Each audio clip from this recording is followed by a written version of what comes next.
In 2011, less than 3 years after graduating from college and landing what I thought was going to be the job that I had for the rest of my life, I left it to go do something a little risky. I went to go work for one other person, a blogger. His name was Corbett Barr, and that was probably the riskiest thing that I've ever done professionally, was leave a cushy corporate job that I'd just gotten a promotion through, that had great benefits, good 401k match, health insurance, all the things. I'd just gotten married probably a month and a half before, and I just risked it. I just put it all aside, and I went to go work doing something I was more interested in. And I'm really glad that I did that. I don't know what I'd be doing now if I would have not taken that opportunity and stayed in my corporate job.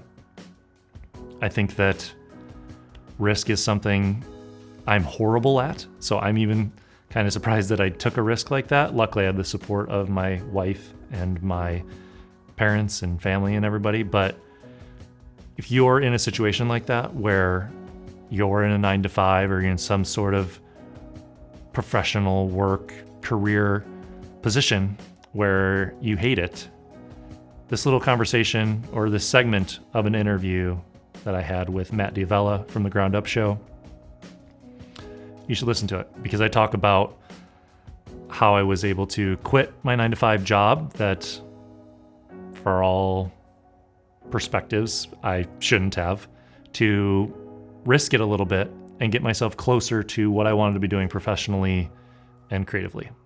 There's almost a myth of job security where people feel like I have a job, therefore I have this safety net and I'm always going to have a paycheck.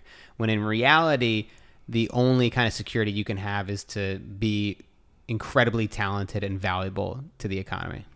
Yeah, I would say that people that have a job where they have a regular paycheck, like at any time, they don't have control of that. They aren't the ones that could turn it on or turn it off. And I saw that at the company I worked at. I saw people that were there for 20 or 30 years get laid off, have to go home, and have to find another job or do whatever. So I always assumed that that was way safer than being an entrepreneur, than running your own business.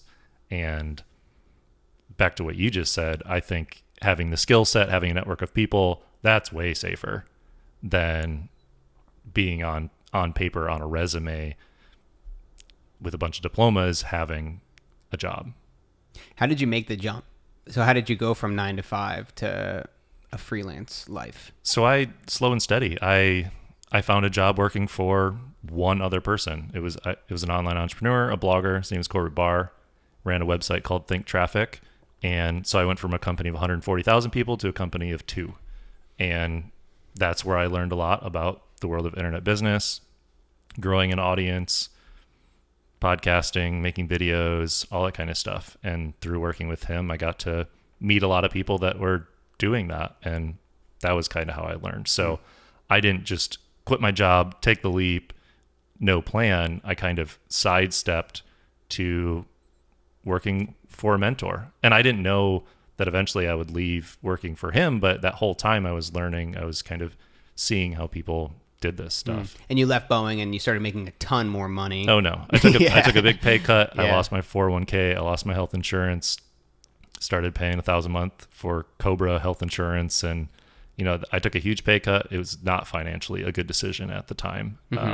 Right after getting married, I think sometimes you have to make these decisions though that are either lateral movements where you're like, I'm going to work at this company and I'm going to be getting paid the same amount of money, but I'm in a role that's going to be closer to the direction where I want to head. Or you can even take a step back like that, where you're leaving the workforce entirely and you're getting paid, a fraction of what you used to be getting paid, especially when you take into account all these extra things that jobs sometimes provide, like health insurance and whatnot. So that's a huge shift and a huge risk. Like how did you manage it? How did you manage to leave your job not making as much money, and also having all these other expenses you need to cover? Like that's a challenging thing to navigate. Yeah, I was just rereading Stephen Pressfield's Turning Pro, and there he talks about these two kind of salaries that you have. You have the tangible salary of you're paycheck, your benefits, all that kind of stuff.